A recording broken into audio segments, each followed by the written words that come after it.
कांग्रेस के नेतागण,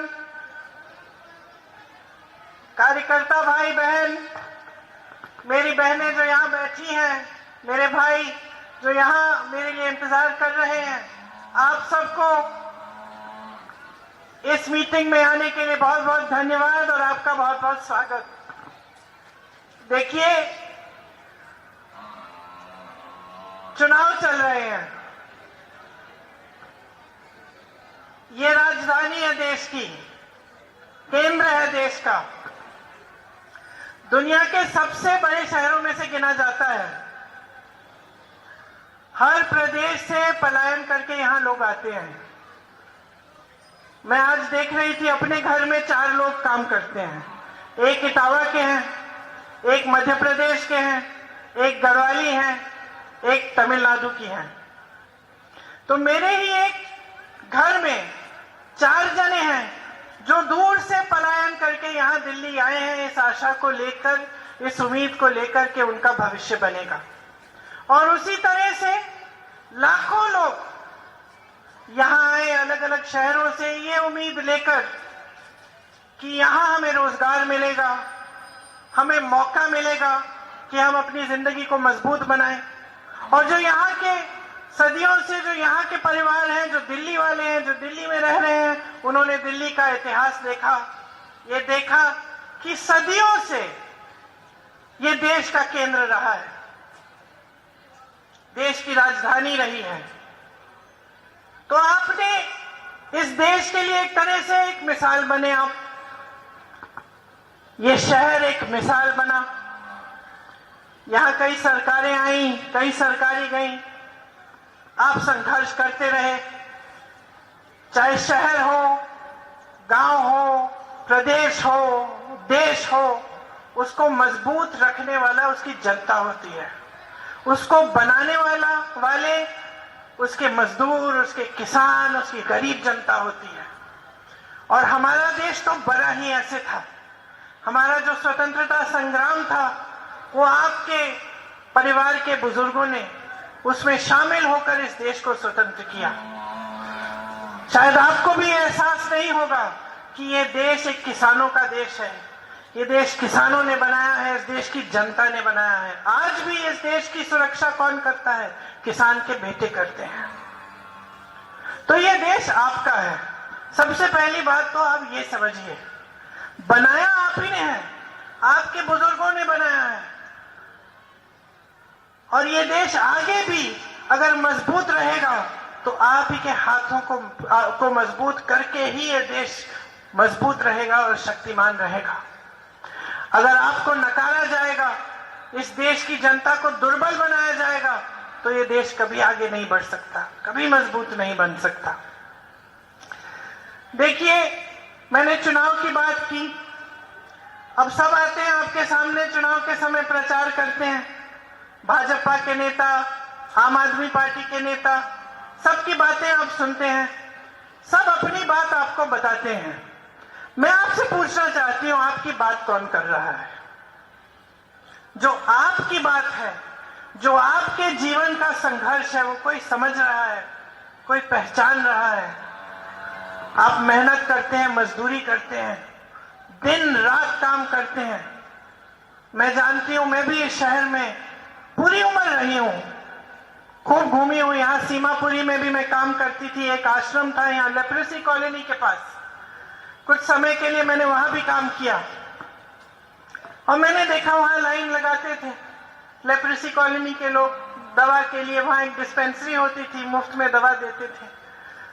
हाँ, निर्मल हृदय शायद, अब याद नहीं है मुझे नाम, काफी समय हो गया। तो खूब घूमी हूं मैंने, पूरा शहर देखा है, समझी हूं यहाँ का जीवन क्या है, आपका जीवन कैसा है, आपके संघर्ष क्या है। और आज मेरे ख्याल से बहुत बढ़ गए हैं आपके संघर्ष।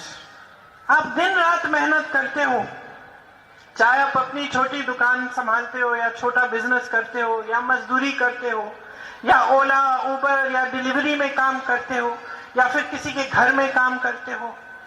बहुत मेहनत करते हो। मेहनत करने के बावजूद आज ये परिस्थितियां हैं कि चाहे परिवार के 2-3 सदस्य भी काम कर रहे हैं फिर भी काफी नहीं है, फिर भी आप इतना कमा नहीं पा रहे हो कि आप सब संतुष्ट रहे और आप अपने जीवन को आगे बढ़ा पाए। हर चीज पर जीएसटी डाल रखी है सरकार ने, हर चीज महंगी हो गई है। मेरी बहनें, बच्चे सुबह उठते हैं, आप स्कूल के लिए तैयार करती हो, जो वर्दी पहन रहे हैं उस पे जीएसटी है, मोजे पहन रहे हैं उस पे जीएसटी है, जूते पहना रही हैं उस पे जीएसटी है, ये शॉल आप पहनी है इस पे जीएसटी है, आपकी साड़ी पे जीएसटी है, आपकी बिंदी पे जीएसटी है। आप बच्चे को स्कूल भेजते हैं, फीस भरना मुश्किल हो गया है, पुस्तकों पे जीएसटी है, पेंसिल पे, पेन पे जीएसटी है। तो हर तरफ से महंगाई महंगाई दिख रही है आपको। पेट्रोल डीजल महंगा, सब कुछ महंगा हो गया है। कल संसद में बजट की बात हुई, चर्चा हुई, महंगाई की एक बात नहीं की, एक बात नहीं की। 1 घंटे का भाषण दिया, सब टैक्स बढ़ाई, ये करेंगे वो करेंगे, महंगाई कैसे कम करेंगे, एक लफ्ज नहीं बोला उस पे। आपकी परिस्थिति क्या है और सरकार क्या कर रही है। आपने कहा कि राजीव गांधी जी आए थे जब यहां हैजा हुआ था, प्रधानमंत्री थे उस समय। 10 सालों से मोदी जी प्रधानमंत्री हैं, कभी आए हैं? कभी देखा आपने अपनी आंखों से उनको? उस समय हैजा हुआ, आपके प्रधानमंत्री आ गए आपकी गलियों में।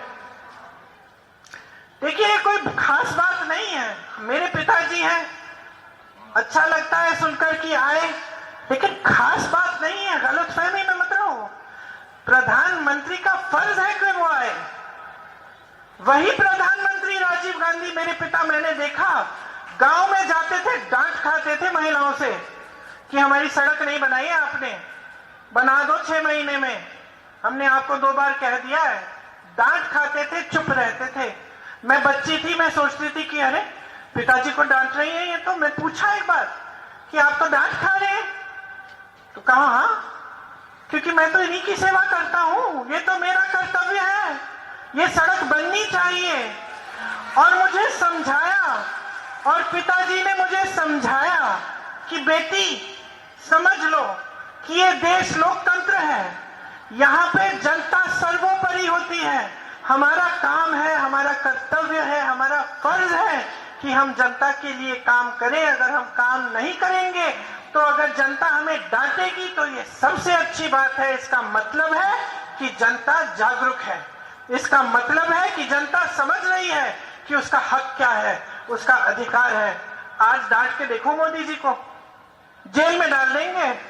अरे उनकी गाड़ी के सामने खड़े हो जाओगे तो जेल में डाल देंगे।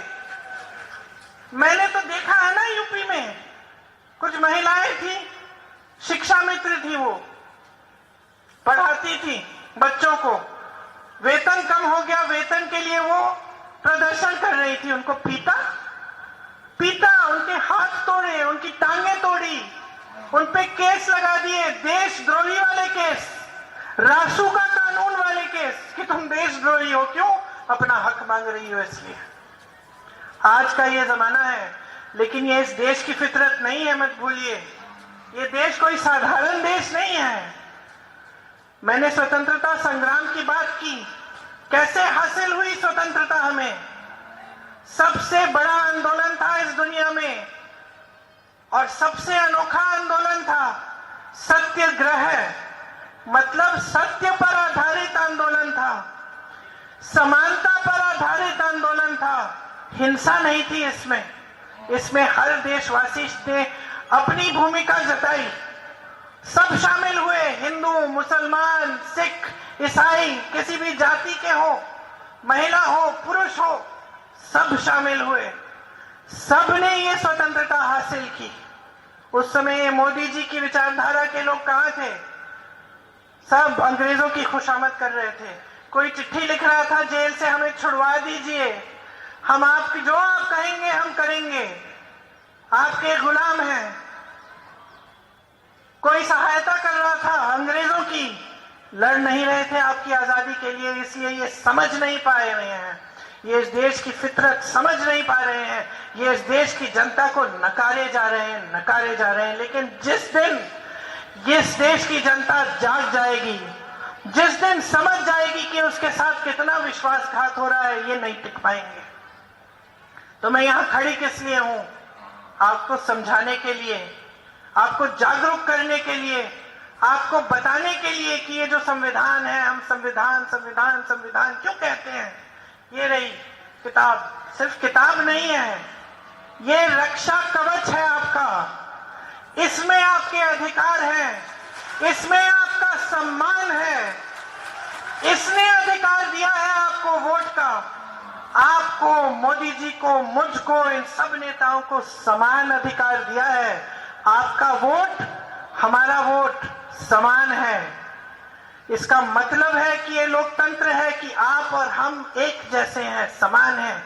कोई बड़ा नहीं है इस देश में, कोई प्रधानमंत्री बड़ा नहीं है, कोई प्रधानमंत्री आप पे एहसान नहीं करता आपके दरवाजे तक पहुंचने के लिए। आप एहसान करते हो उस पे, उसको मंच पर चढ़ाते हो, उसको सत्ता देते हो, उसको पद देते हो। और जो ये भूल जाता है, चाहे वो प्रधानमंत्री हो चाहे मुख्यमंत्री हो, उसको सबक सिखाना आपका अधिकार है, आपका हक है। ये है लोकतंत्र, ये है ये संविधान। ये आपको आरक्षण देता है।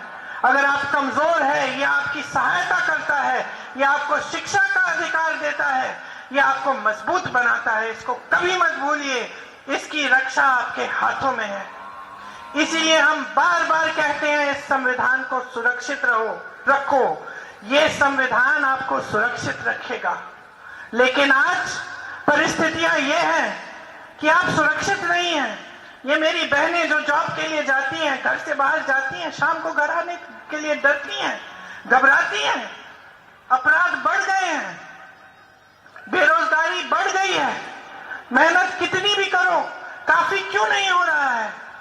महंगाई बढ़ती चली जा रही है, इससे समाज में आक्रोश बढ़ता चला जा रहा है, नाराजगी बढ़ती चली जा रही है, अपराध बढ़ रहे हैं, लेकिन कोई सुनवाई ही नहीं है। आप ये उम्मीद भी नहीं कर सकते अरे प्रधानमंत्री दरवाजे तक आएगा, ये तो छोड़िए, आपकी तरफ नजर भी नहीं डालते हैं। बड़े बड़े वादे किए केजरीवाल जी ने, इनकी राजनीति कहां से उभरी ये सोचिए। इनकी राजनीति उभरी इस बात से कि हम ईमानदार हैं, ये सब चोर हैं। सबसे पहले जो भी ऐसा कहता है ना, उससे सावधान रहो। हमेशा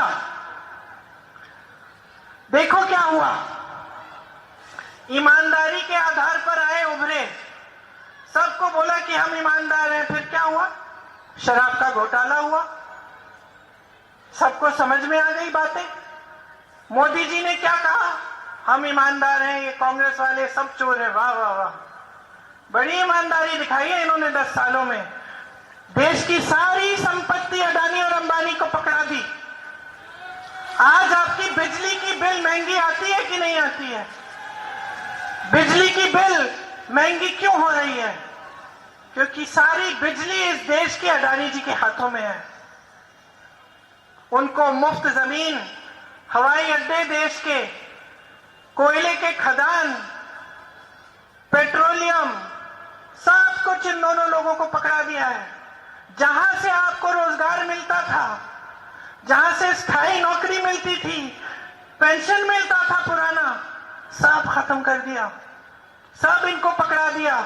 और चाहे केजरीवाल जी हैं, चाहे मोदी जी हैं, वो सब इन बड़े उद्योगपतियों के गुलाम हैं। आप देखिए, लैटरल एंट्री की बात कौन करता है? ठेके पे काम हो रहे हैं सारे इन बड़ी बड़ी कंपनियों में भी। सरकारी नौकरियां एक जमाने में सब चाहते थे, दिल्ली आते थे इस वजह से कि कहीं हमारी नौकरी लग जाएगी, सरकारी नौकरी होगी, हमारी जिंदगी सेट हो जाएगी, अच्छा पेंशन मिलेगा, जब रिटायर होंगे तब भी हम सही सलामत रहेंगे। आज वो भी गारंटी नहीं है। आप जहां भी नौकरी ले लें, आज आपको उतनी भी गारंटी नहीं है। सरकारी पद 25,000 खाली पड़े हैं, इन्होंने भरे नहीं है। बेरोजगारी आज चरम पे है। 45 सालों में इतनी बेरोजगारी नहीं हुई जितनी आज है। आप अपने बच्चों को पढ़ाते लिखाते हो। आज ऐसा जमाना नहीं है कि आप सोचते हो कि ठीक है बच्चे बड़े होंगे काम में लगा देंगे। नहीं, आप सब चाहते हो कि जो संघर्ष आपने देखा है आपके बच्चे ना देखें। आप सब चाहते हो कि आपके बच्चे बड़े होंगे, अच्छी नौकरी मिलेगी, अच्छा रोजगार मिलेगा, कोई अच्छा कारोबार करेंगे और फिर आपकी भी देखभाल करेंगे। यही तो चाहते हैं, सारे माँ बाप यही चाहते हैं। लेकिन आज आप ये भी नहीं कह सकते अपने बच्चों को कि भाई हम पढ़ाएंगे लिखाएंगे, तुम डिग्री लेके आओगे, तुम्हें रोजगार मिल जाएगा बेटे। इतना भी नहीं कह सकते आप। ये भी गारंटी नहीं है, क्योंकि सारे रोजगार के साधन बंद कर दिए हैं। यहाँ छोटी छोटी दुकानें हैं, छोटे बिजनेस हैं, आप मेहनत से बनाते हो। आज आप कमा कितना रहे हो? सारे पैसे जीएसटी में जा रहे हैं। महंगाई इतनी है कि आप कोई भी कारोबार करें, सामान खरीदने के लिए आपको इतना देना पड़ता है, आप कैसे मुनाफा करेंगे? ये लोग ऐसी स्कीमें लाते हैं, कभी कह देते हैं नोटबंदी, लाइन में खड़े हो जाओ, देशभक्ति दिखाओ अपनी। सबने देख ली देशभक्ति। आप सब देश की गरीब जनता लाइन में खड़े हो गए। कहां गए वो काला धन? कहां गया? आया वापस? नहीं आया। 10 साल ऐसे ही निकल गए। कोई फिजूल की स्कीम, कभी जीएसटी, कभी नोटबंदी, कभी कुछ। कोरोना हुआ, हमने हैजा की बात की, कोरोना हुआ, लाशें सड़क पे थी, अस्पताल में बेड नहीं मिल रहे थे, लोग ऑक्सीजन के लिए रो रहे थे, मर रहे थे। मोदी जी कहां थे? दुनिया भर घूम आए, अमेरिका गए, जापान गए, अफ्रीका गए, सब जगह गए, जहां आप नाम लो वहां पहुंच गए। लेकिन यहां सीमापुरी तो नहीं आए होंगे। सीमापुरी छोड़िए, अपने घर से निकलकर जो सामने वाली कॉलोनी है उसमें नहीं गए होंगे, उस समय भी जब देश संकट में था। आज मेरी बहनें इतनी मेहनत करती हैं, आप बाहर अगर काम करती हैं, घर आती हैं, तो आपको घर भी संभालना पड़ता है। ये मत समझिए कि कोई समझ नहीं रहा है ये बात। हम समझते हैं कि सबसे ज्यादा जो महंगाई और जो समाज का बोझ है वो मेरी बहनों के कंधों पर है। आप कितना भी काम करें, घर आकर और काम करेंगी, रसोई में खाना पकाएंगी, सफाई करेंगी, देखेंगी कि सब परिवार के सब सदस्य ठीक ठाक हैं। जब वो सो जाएंगे तभी आप सोएंगी। ये हर परिवार में ऐसा ही है। ये हमारा समाज ऐसा है कि हम बोझ उठाते हैं, लेकिन कौन समझ रहा है आपका बोझ, आपका दर्द? कौन समझ रहा है कि आप कुछ भी करें, किस तरह से अपने बच्चे को पालते हैं? बच्चा बीमार पड़ता है, हॉस्पिटल ले जाना पड़ता है, घबराहट होती है। प्राइवेट में ले जाएंगे, इतने पैसे लगेंगे, आएंगे कहां से? सरकारी अस्पताल में लाइन में खड़े रहेंगे, कुछ मिलेगा नहीं। त्योहार आता है, घबराहट होती है, घर में लिपाई पुताई करनी है, मेहमान आएंगे, क्या मुंह दिखाएंगे? कुछ तो बनाना पड़ेगा, पैसे इकट्ठे करो उसके लिए। बच्चा कहता है मुझे ये इम्तिहान देना है, परीक्षा देनी है जॉब के लिए, पाठशाला में कुछ पढ़ाया नहीं जा रहा है ठीक ढंग से। आप सोचते हो चलो ट्यूशन लगा देंगे। ट्यूशन की फीस कितनी है, उसके लिए लोन लेना पड़ता है। आप ट्यूशन पढ़ाते भी हैं, वो बेचारा परीक्षा देता भी है, फिर भी रोजगार नहीं मिलेगा। आपको लोन लेना पड़ता है, वहां अडानी अंबानी जैसे बड़े उद्योगपतियों को मुफ्त मिल रहे हैं लोन, उनके लोन माफ हो रहे हैं, और आप इस खाई में डूबे हुए हैं। आपके लिए कोई मदद नहीं है, कोई सहायता नहीं है। आज आपके बच्चों की भी महत्वाकांक्षाएं अलग हैं। हम लोग छोटे थे तो 2-4 चॉकलेट मिलते थे, एक 5 स्टार, एक एक्लेयर, एक वो ऑरेंज वाली मिलती थी, बस। चाहे कितने भी बड़े परिवार के हो, यहाँ दुकानों में वही मिलती थी। वो 2 गुड़िया मिलती थी प्लास्टिक की, और 1-2 छोटी सी गाड़ी के खिलौने, और कुछ मिलता ही नहीं था। आजकल क्या क्या नहीं मिलता है। बच्चे फोन खोलते हैं, सोशल मीडिया में देखते हैं सब कुछ, कहते हैं पिताजी मुझे ये 500 रुपए वाले जूते चाहिए, मुझे वो टी शर्ट चाहिए, वो नाइकी वाली टी शर्ट चाहिए, मुझे फोन दिलाओ। मेरे सारे दोस्तों के पास फोन है, तो उनकी भी महत्वाकांक्षाएं बढ़ी हैं, और ये अच्छी बात है।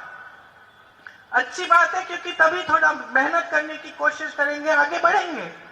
लेकिन अच्छी बात होने के साथ साथ एक मुसीबत भी है, क्योंकि अब महंगाई इतनी है, समस्याएं इतनी है, संघर्ष इतना है कि ये चीजें दिलवाना भी मुश्किल हो गया है। अब आप जितना भी काम करें, अगर आपको बच्चे को फोन देना है, आपको भी बुरा लगता है कि मना कैसे करें, लेकिन आएगा कहां से, दोगे कहां से?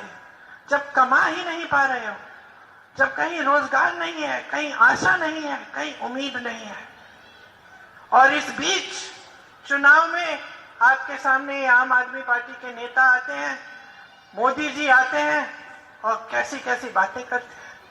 आप सोचिए, कोई शीश महल की बात कर रहा है, ठीक है, केजरीवाल जी ने अपने लिए एक बहुत बड़ा महल बनाया है, यही मुद्दा बन गया है बीजेपी का, ठीक है, सही मुद्दा भी है। किस पैसों से बनाया? वहां आम आदमी पार्टी वाले कहते हैं कि मोदी जी अपने लिए राजमहल बना रहे हैं, ये भी सही है। कोविड जब चल रहा था तो 20,000 करोड़ रुपए का ये सारा जो पार्लियामेंट का सुंदरीकरण, इंडिया गेट का सुंदरीकरण चल रहा था। हम लोग चीख रहे थे, चिल्ला रहे थे कि भाई अच्छा खासा पार्लियामेंट है, अच्छा खासा इंडिया गेट है, दुनिया भर से लोग इसको देखने के लिए आते हैं, इसको सुंदर करने की क्या जरूरत है, वो भी अभी जब देश संकट में है। लेकिन उन्होंने किया। तो एक तरफ शीश महल की बात है, एक तरफ राजमहल की बात है। फिर मोदी जी मंच पे आते हैं, मैंने देखा द्वारका में भाषण दे रहे थे, कह रहे थे द्वारका को हम ऐसा बनाएंगे, दुनिया में सबसे सुंदर बन जाएगा, सब द्वारका को देखने आएंगे। वाह वाह वाह वाह। तो 10 सालों से कहां थे मोदी जी? 10 सालों से आपकी केंद्र में सरकार थी, तो क्या 10 साल काफी नहीं थे द्वारका को सुंदर बनाने के लिए? बनाया क्यों नहीं? अब चुनाव आ रहा है इसलिए बनाने जा रहे हैं। और फिर कहते हैं कि 500 रुपए का सिलेंडर मिलेगा। बहनों, चुनाव के 2 दिन पहले 500 रुपए का सिलेंडर दे रहे हैं। 10 सालों से केंद्र में सत्ता इनकी है, तब क्यों नहीं दिया? तब आप 900, 1100, 1200 में सिलेंडर क्यों खरीद रहे थे? अब चुनाव आ रहा है तो याद आ गई आप। अब सब महिला सशक्तिकरण, महिला सशक्तिकरण, वाह, अब सबको महिलाएं याद आ गई। और 10 सालों से जो आपकी सुरक्षा के बारे में किसी ने नहीं सोचा। सोचिए, आम आदमी पार्टी किस मुद्दे पे आई थी, उभरी थी, किस मुद्दे पे? महिला की सुरक्षा के मुद्दे को लेकर इन्होंने शीला दीक्षित जी को जलील किया, उनके खिलाफ कैसे कैसे इल्जाम लगाए। आज क्या महिला सुरक्षित है इनकी दिल्ली में? आज बहन, आप काम के लिए जाती हो तो घबराहट नहीं होती आपको? होती है ना? आप सोचते हो कम से कम 2-2 जने चलते हैं, चलो शाम हो रही है इकट्ठे चलते हैं, अकेली नहीं जा पाओगी। तो ये परिस्थितियां हैं। मुद्दे कैसे कैसे उठा रहे हैं ये लोग। मोदी जी उस दिन कह रहे थे, मेरी मां के बारे में कह रहे थे कि उन्होंने राष्ट्रपति का अपमान किया है। कैसा मुद्दा निकाला इन्होंने। एक बुजुर्ग महिला दूसरी बुजुर्ग महिला के साथ अपनी सहानुभूति व्यक्त कर रही है, कह रही है बेचारी राष्ट्रपति जी थक गई होंगी, 1 घंटे का भाषण उनको पढ़ना पड़ा। और इन्होंने इसको चुनावी मुद्दा बनाने की कोशिश कर दी। कह रहे हैं कि अपमान किया है, ऐसा किया है, वैसा किया है। यार, अपमान तो आप कर रहे हैं देश की जनता का। देश की जनता जूझ रही है, खाने को नहीं है, रोजगार नहीं है, महंगाई की वजह से कुछ मिल नहीं रहा है, पेंशन नहीं मिलता, सरकारी कर्मचारी परेशान है, सफाई कर्मचारी परेशान है, सब परेशान है, और तुम ये फिजूल की बातें कर रहे हो। तो मैं आपसे पूछना चाहती हूं बहनों और भाइयों, जागना है कि नहीं जागना है? असली मुद्दों पर उतारो इन्हें, सही मुद्दों की बात करें। जितने भी नेता हैं इस मंच पे बैठे, और मैं भी इसमें शामिल हैं, हम सबको ये सबक सिखाओ कि जब तक हमारे मुद्दों पे बात नहीं होगी तब तक तुम्हें वोट नहीं मिलेगा।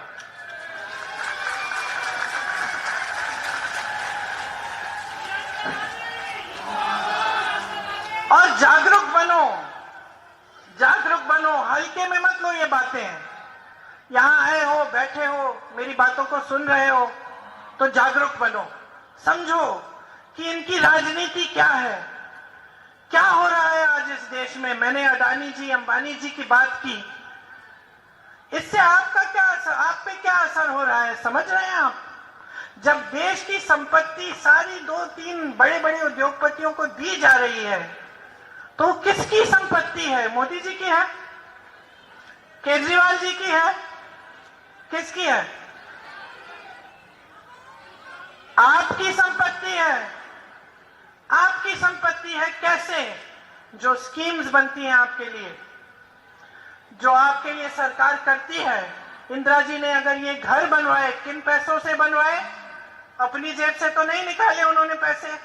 और मैं अक्सर अपने नेताओं को भी कहती हूं कि ऐसे मत कहिए कि इंदिरा जी ने दिया नहीं, ये जनता का है। इंदिरा जी ने अपना कर्तव्य निभाया। इंदिरा जी समझी कि ये जनता का है, ये जनता के पैसे हैं, इनसे जनता के लिए घर बनेंगे, इनसे नालियां साफ होंगी, इनसे सड़कें बनेंगी, इनसे पार्क बनेंगे। जो नेता ये समझता है वही सही नेता है, वही असली नेता है। और इनको समझाना, याद दिलाना आपका काम है। सब नेताओं को समझना चाहिए, अगर आज केजरीवाल जी 450 करोड़ रुपए अपने प्रचार में, अपने चेहरे को चमकाने के लिए मीडिया में खर्च कर रहे हैं, तो ये किसके पैसे हैं? आपके पैसे हैं। अगर मोदी जी हजारों करोड़ों रुपए का प्रचार कर रहे हैं, तो किसके पैसे से कर रहे हैं? वो तो कहते हैं ना, झोला लेके चले जाएंगे। आ गया टाइम, सही कह रहे हैं आप, आस्ते आस्ते आएगा। लेकिन उनके पैसे नहीं है जो खर्च रहे हैं प्रचार पे, ये आपके पैसे हैं। ये वही पैसे कि जब कर्मचारी कहता है मुझे पुराना पेंशन दो, सरकार कहती है पैसे नहीं है। जब किसान कहता है कि मेरे कर्ज माफ करो, सरकार कहती है कि पैसे नहीं है। जब आप कहते हैं कि मुझे बिजली 200-300 यूनिट फ्री दो, कहते सरकार के पास पैसे नहीं है। ये वही पैसे हैं जो इन फिजूल के खर्चों में जा रहे हैं। ये सारी बड़ी बड़ी होर्डिंग जो आप देखते हैं, आप जब अखबार में देखते हैं ना बड़ा इतना पन्ना, तो क्या लगता है आपको 10-10 रुपए का होगा? लाखों रुपए का, करोड़ों रुपए का एक इश्तेहार होता है एक अखबार में। अगली बार अखबार खोलोगे, कितने का होता है निलोटिया जी? कितने का होता है एक बड़ा अखबार का जो पन्ना होता है? 15 लाख रुपए से कम नहीं होता है एक अखबार का पन्ना, एक अखबार में। अब आप सोचो, मोदी जी का चेहरा इस देश के हर अखबार में हर 2 दिन निकलता है, छपता है इतना बड़ा बड़ा कि हम ये कर रहे हैं, वो कर रहे हैं, करते कुछ नहीं है, लेकिन आपके पैसे जरूर खर्चते हैं। मैं तो कहती हूँ एक बड़ा इश्तिहार बना दो, ये आपके पैसों से लगाया है मैंने, हिम्मत है तो लगाए, अपने चेहरे के नीचे लिख लें, देश की जनता धन्यवाद, ये आपके पैसे मैंने खर्चे हैं। क्योंकि आपके लिए तो खर्च नहीं रहे हैं, और जहां कर सकते हैं वो आपको कमजोर करने का काम कर रहे हैं। आरक्षण कमजोर कर रहे हैं, संविधान को कमजोर कर रहे हैं, अर्थव्यवस्था को कमजोर कर रहे हैं। रुपया देखो किस तरह से गिर रहा है, कमजोर हो रहा है। आपकी ईएमआई महंगी हो रही है, बढ़ती चली जा रही है। तो इन्होंने बहानेबाजी के अलावा किया क्या है? मोदी जी को मिल गए पंडित नेहरू। जो गलत है, जो ठीक नहीं है, जो कर नहीं पा रहे हैं, वो नेहरू जी की वजह से। नेहरू जी ने ऐसे किया, वैसे किया। केजरीवाल जी को मिल गए मोदी जी। अरे हम तो सत्ता में हैं, लेकिन मोदी जी करने नहीं देते।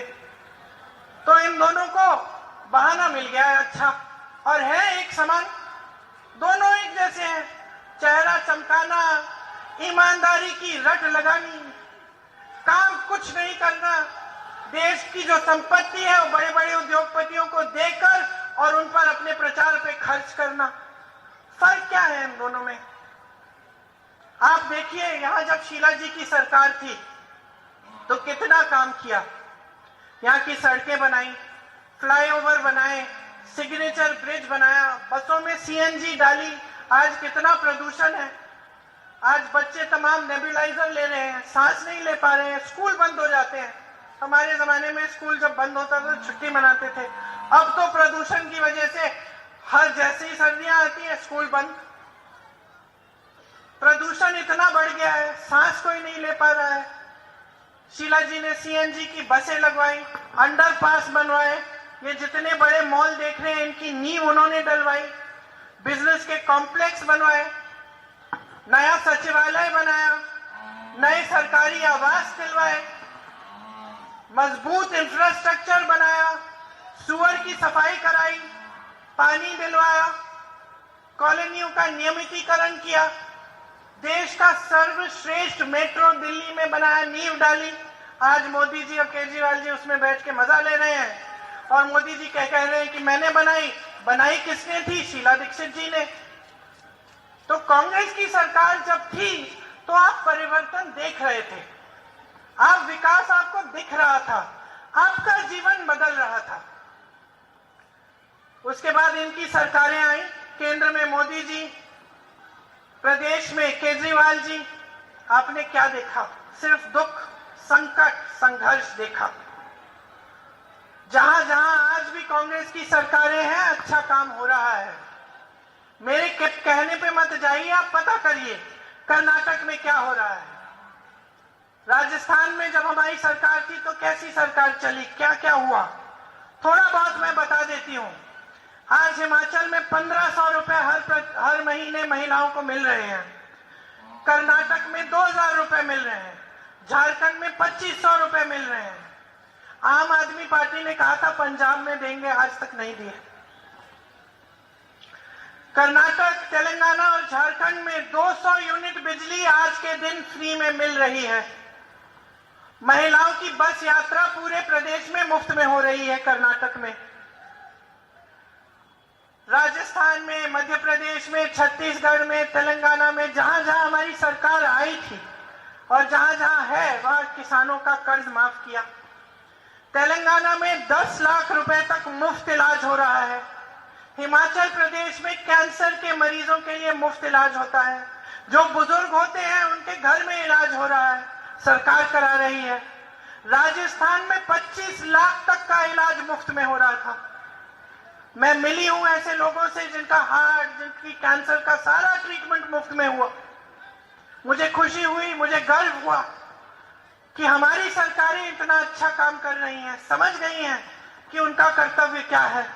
राजस्थान में पहली बार जो ओला, उबर जैसे जो काम करते हैं डिलीवरी वाले, उनके लिए एक खास बिल, एक खास विधायक लाए। तेलंगाना में 10 लाख रुपए का बीमा मिलता है डिलीवरी वालों को। कर्नाटक में 4 लाख का बीमा मिलता है। गैस सिलेंडर 500 रुपए में फ्री में, 500 रुपए में तेलंगाना में मिल रहा है आज के दिन। हिमाचल, राजस्थान और छत्तीसगढ़ में पुराना पेंशन लागू है आज के दिन। गरीबों को घर बनाने के लिए कर्नाटका की सरकार 3.5 लाख की मदद दे रही है। हिमाचल प्रदेश में 7 लाख की मदद मिल रही है। तेलंगाना में कांग्रेस की सरकार 5 लाख की मदद दे रही है। और यहां क्या हो रहा है? यहां आपकी गलियां मैल से भरी हुई हैं। यहां पे बड़े बड़े कूड़े के पहाड़ बनाए हुए हैं। गलियों में गंदगी है, नालों में गंदगी है, चल नहीं रहा है पानी, हवा में जहर घुली हुई है।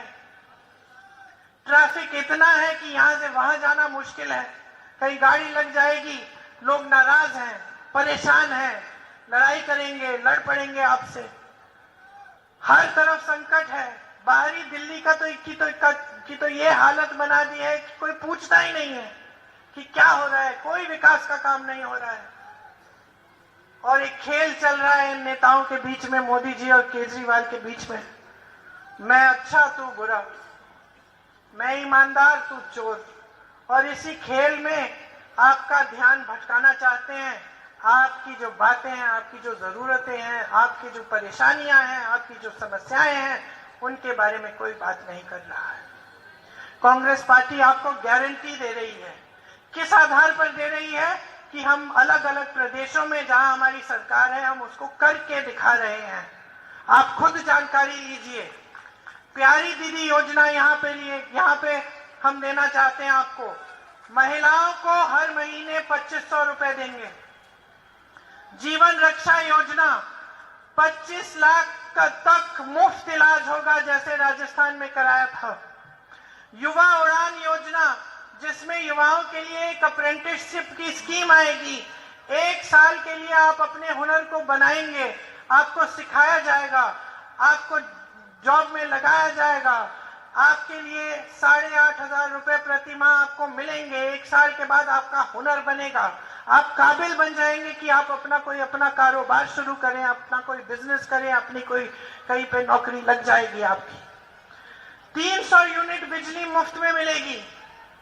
महंगाई से मुक्ति योजना में 500 का आपको सिलेंडर मिलेगा और राशन का किट आपको मुफ्त में मिलेगा। और खास पूर्वांचलियों के लिए एक खास बजट बनेगी जिसमें आपके लिए खास योजनाएं लाएंगे।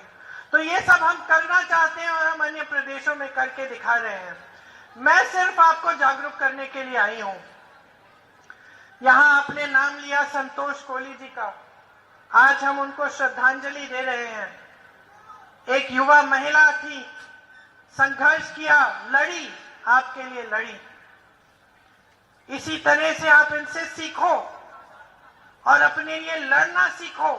और सबसे बड़ी चीज इस लड़ाई में क्या है? आपकी जागरूकता है।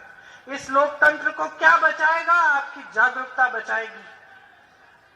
आप मजबूत बनोगे, जानकारी लोगे, सवाल उठाओगे, प्रश्न करोगे नेताओं से, तभी ये देश मजबूत रहेगा, तभी ये देश बुलंद रहेगा।